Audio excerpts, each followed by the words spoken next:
To the war in Ukraine next, and the country says it does not have the means to defend itself from Russian air attacks and has asked NATO members to come to its aid. We'll have more on what form this may or may not take in just a moment. But first, this report on the challenges Kyiv is facing from the skies. Air raid sirens sound over Kyiv last year, while overhead, air defenses shoot down most of an incoming Russian attack. Russian missiles continue to strike targets across Ukraine, including the vital port of Odessa in the far west of the country. Ukraine's President Volodymyr Zelenski has called on NATO members to set up an air defense shield over his country to protect it from Russian missiles. In an interview with the New York Times, Zelensky said, "So my question is, what's the problem? Why can't we shoot them down? Is it defense? Yes. Is it an attack on Russia? No." U.S.-made Patriot surface-to-air missiles are expensive but effective. Some types have a range of over 100 kilometers. Patriot missiles have already been deployed inside NATO members, including Poland and Romania, which border Ukraine. A NATO air defense shield could protect parts of western Ukraine, including Odessa, but the capital Kyiv would be out of range. Supporters say that would take pressure off Ukraine, allowing it to concentrate its resources on the front line. While some German politicians have embraced NATO air support, it's an idea the government has so far ruled out. Let's get more from military analyst Frank Ledwidge. Frank, good morning. Why is this idea of NATO countries providing air defense cover over Ukraine proving so controversial? Well, good morning, Biresh. The reason is that it's extremely significant were this to happen.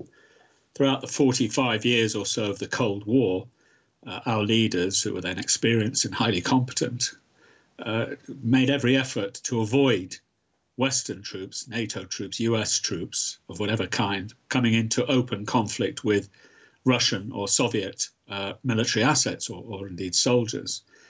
There's the risk then of course, and this would constitute in itself escalation. And the trouble is, of course, escalation in all wars operates as a ratchet effect. You escalate up, it doesn't come down. So then what? What happens when these combatant troops, as they would then become, get hit legitimately, I would suggest, were they to be deployed in Ukraine itself, by Russians? What then? And the answer is, of course, further escalation.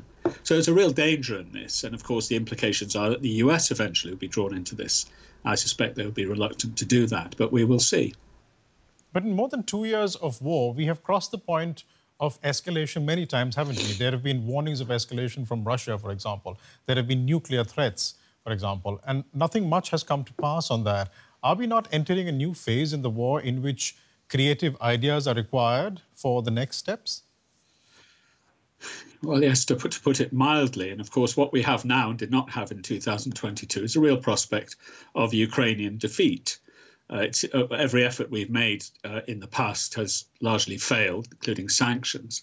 We're now casting about for ideas. But this would be very significant. It would be having Western combat troops engaging with Russian forces, and that is extremely significant.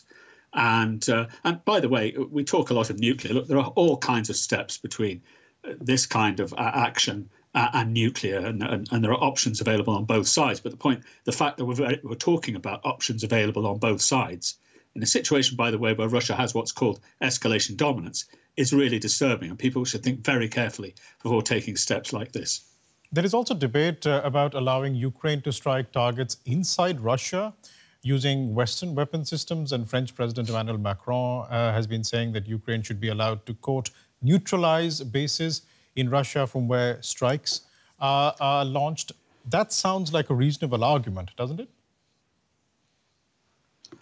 Yes, and it operates particularly around Kharkiv, where I think the point made is fair in that the Russians strike Ukrainian forces and Ukrainians can't strike back in what's called counter-battery fire. In other words, striking, as Macron says rightly, the launch sites of Russian missiles. However, in other parts, it doesn't make much sense. It's the Russian rear, the Russian operational rear is quite large. But of course, it is very significant. There's a great difference in striking someone like Crimea and the claimed lands, the Ukrainian lands of the Donbass, and striking with Western missiles into metropolitan Russia itself. And Putin has made it very clear that is a significant step change. And again, careful thought will have to be given to that. And the most important thing is, if we were to allow the Ukrainians to do this, that there is a very strict, absolutely firm and rock hard commitment on their part to attack only military targets. We cannot have, were this to happen, civilian casualties. That would be a very serious step and a very serious misstep were that to take place, and would then, I think the Russians rightly could regard that as a legitimate reason for retaliation if large-scale civilian casualties were involved. But for purely military targets, there's a good argument for it. I suspect we'll only see the French and British missiles do that. I can't see the Americans agreeing to it in an election year. They don't want to become directly involved in this. Although, of course, with escalation, with NATO, there's always the risk of that happening.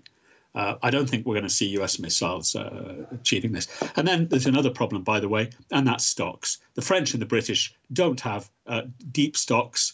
They're already digging into their supplies. And I suspect the numbers of missiles involved will be very limited, and therefore the effect quite limited. We'll leave it there for the time being. Thanks so much for joining us today, military analyst Frank Ledwidge. Thanks, Paresh.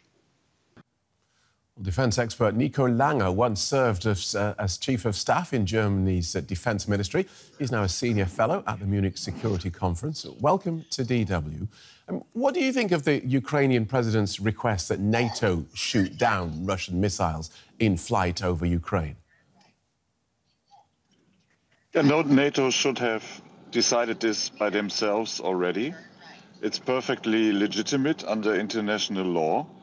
And it is a double effect if we should help with using our air defenses at the eastern border of NATO and EU to shoot down missiles and drones in Ukraine or over Ukraine that are in our range.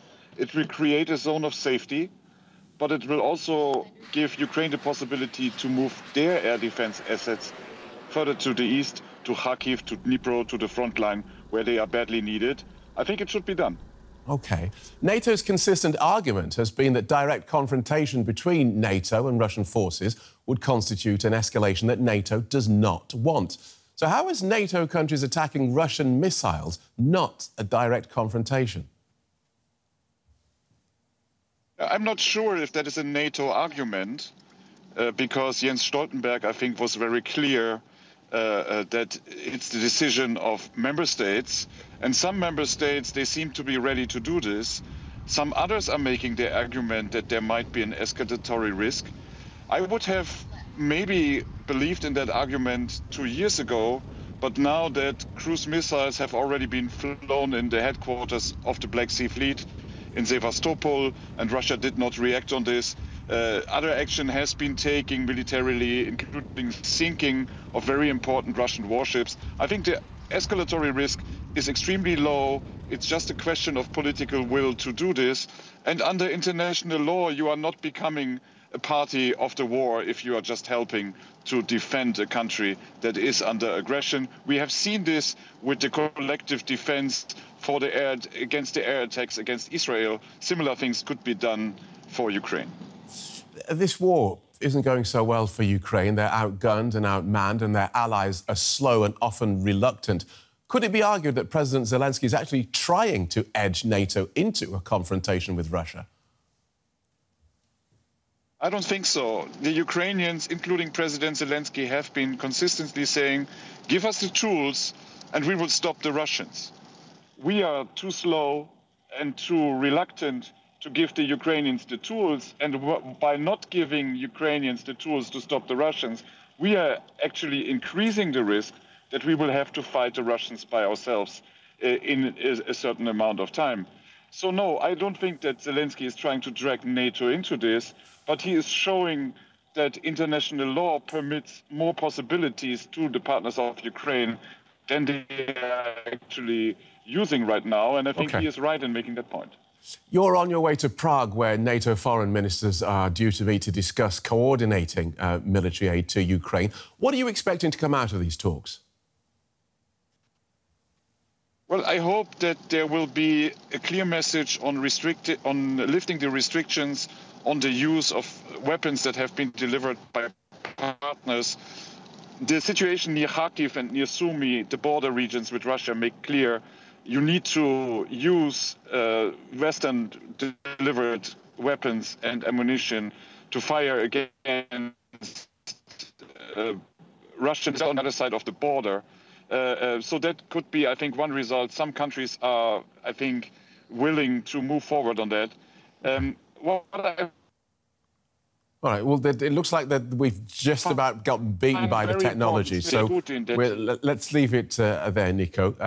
The technology appears to have beaten us. Thank you so much for talking us through that so clearly, though. Defence expert Nico Langer from the Munich Security Conference. Thank you.